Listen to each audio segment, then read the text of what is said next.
वो लड़की इतनी डरी हुई थी, उससे कुछ बोला नहीं जा रहा था, उसको साइड में बिठा दिया। क्या किया, उसको फिर 5-10 मिनट बाद उसको बुलाया एंड क्या वर्स्ट केस हुआ उसके साथ, बस यही हुआ, उसको कहा कि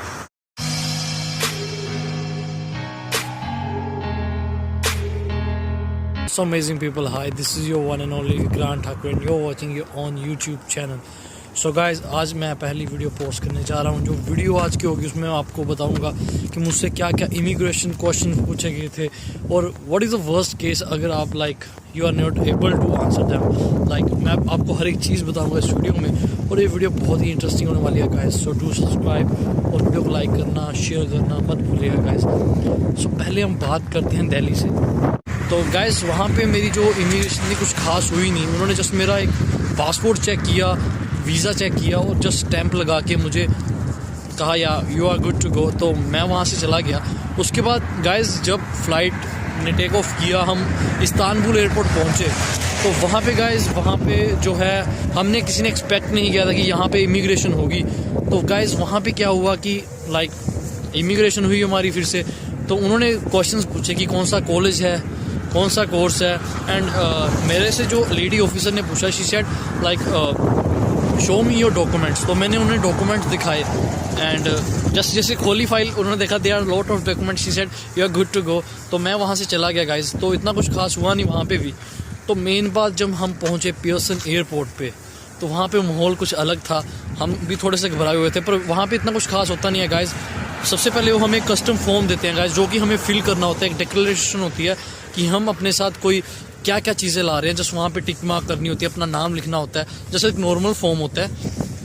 तो वो फॉर्म हमें सबसे पहले वहाँ पे एक ऑफिसर होता है, उनको जो है सबमिट करवाना होता है। तो वो उसको चेक करके उसको थोड़ा सा जो अपने मार्कर से कुछ लिखते हैं उसमें एंड आफ्टर दैट वो फॉर्म में जो है हमें अपने साथ रखना होता है टिल हम जब तक एयरपोर्ट को पार नहीं करते। तो ये तो होगी कस्टम फॉर्म की बात सबसे पहले। दूसरी बात उसके बाद जो है कस्टम फॉर्म के बाद हमें स्टूडेंट की लाइंस में लगना होता है जहाँ पे हमारी इमिग्रेशन होनी होती है। तो जो मेरा एक्सपीरियंस था गाइज, हमारी से फ्लाइट वहाँ पे आई थी तो बहुत ही कम स्टूडेंट्स थे हमारे साथ राइट जो लगे हुए थे। तो एक एक करके बारी आ रही थी। तो मेरी बारी में आने वाली थी, मेरा लास्ट 5th नंबर होगा। तो क्या हुआ, स्टूडेंट्स एकदम से आगे, बहुत ज़्यादा भीड़ होगी वहाँ पे। तो ऑफिसर ने कहा कि जस्ट यहाँ से वहाँ चले जाओ दूसरी साइड। तो हम दूसरी साइड चले गए गाइस। तो वहाँ पे भी सेम ऐसा ही हुआ मेरे साथ। जब मेरी बारी आने वाली थी और स्टूडेंट्स आ गए तो हमें और आगे बढ़ा दिया। फिर क्या था गाइस, मैं वहाँ पे एक लड़की की इमिग्रेशन हो रही थी तो मैं उसी को ही सुन रहा था कि ऑफिसर क्या उससे कह रही है। गाइस क्या होता है वहाँ पे माहौल ना थोड़ा सा, बच्चे घबराए हुए होते हैं तो थोड़ा सा नर्वस हो जाता है बंदा। तो क्या हुआ, वो लड़की जो थी she is really struggling in speaking in English and officer ने उससे पूछा कि if you are struggle here right now so how you can able understand in your college.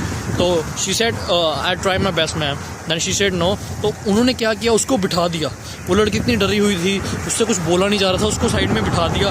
क्या किया, उसको फिर 5-10 मिनट बाद उसको बुलाया एंड 10 बाद उसी लड़की को बुला के उन्होंने कहा कि you are not able to get your SIN number for 6 months. Mean कि आप जो है 6 महीने तक काम यहाँ पे नहीं कर सकते, कोई भी पार्ट टाइम जॉब नहीं कर सकते। सो उसने कहा कि ओके मैम ठीक है। कि वो लड़की काफ़ी खुश हो रही थी बिकॉज उसको डिपोर्ट नहीं किया गया। मतलब ये जो है मैं रियल अपना बता रहा हूँ जो कि मैं वहाँ पर अपनी आँखों से देख रहा था गाइज और सुन रहा था। तो गाइज फिर क्या हुआ, फिर मेरी बारी आई एंड मेरी बारी में भी एक लेडी ऑफिसर थी और उन्होंने मुझे कहा कि हु स्पॉन्सर यू, कि कौन तुम्हें स्पॉन्सर कर रहा है तुम्हारी स्टडी के लिए। तो मैंने कहा माय पेरेंट्स। उसने कहा वो क्या करते हैं। मैंने कहा कि मेरे पापा आर्मी में है, मेरी mother is a home maker and she just. उसके बाद उसने कहा कि जो ये कोर्स है उसके बाद आप क्या एक्सपेक्ट करते हो कि क्या करोगे, ऐसा उसने क्वेश्चन पूछा मुझसे। और मैंने कहा कि मैंने पूरा शुरू से स्टार्ट किया कि my course is this and after completion my course I intended to go back to my country and work there as a business analyst. So उसने कहा कि ठीक है और उसने मुझे वर्क परमिट दे दिया। इतना खास कोई क्वेश्चनिंग हुई नहीं मतलब। और उन्होंने ये सब और या उसने एक और क्वेश्चन पूछा कि how much fees you paid. तो मैंने कहा कि जितनी मेरी फ़ीस थी $15,509। सो मैंने उसको क्लियर कट बता दिया सब कुछ। तो वो सेटिस्फाइड होगी, उसने कहा ठीक है ओके। तो उसने मुझे जो है मेरा वर्क स्टडी परमिट दे दिया। तो गाइज़ यही सब चीज़ें होती हैं। आपको घबराने की बिल्कुल भी ज़रूरत नहीं है क्योंकि आप 1 नंबर पे आए हो, आपको डिपोर्ट कोई भी नहीं कर सकता। सो टेंशन फ्री हो क्या हो गाइस, बस यही नॉर्मल क्वेश्चनिंग होगी, अगर होगी तो, और कुछ नहीं होगा guys, right.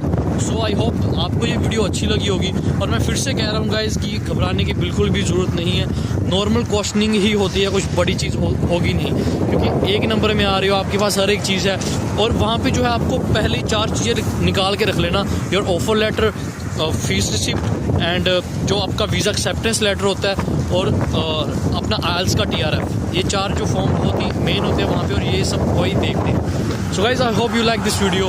If you like this video don't forget to subscribe my channel and give a like to this video. Thank you so much guys, thank you, मिलते हैं नेक्स्ट वीडियो में, थैंक यू।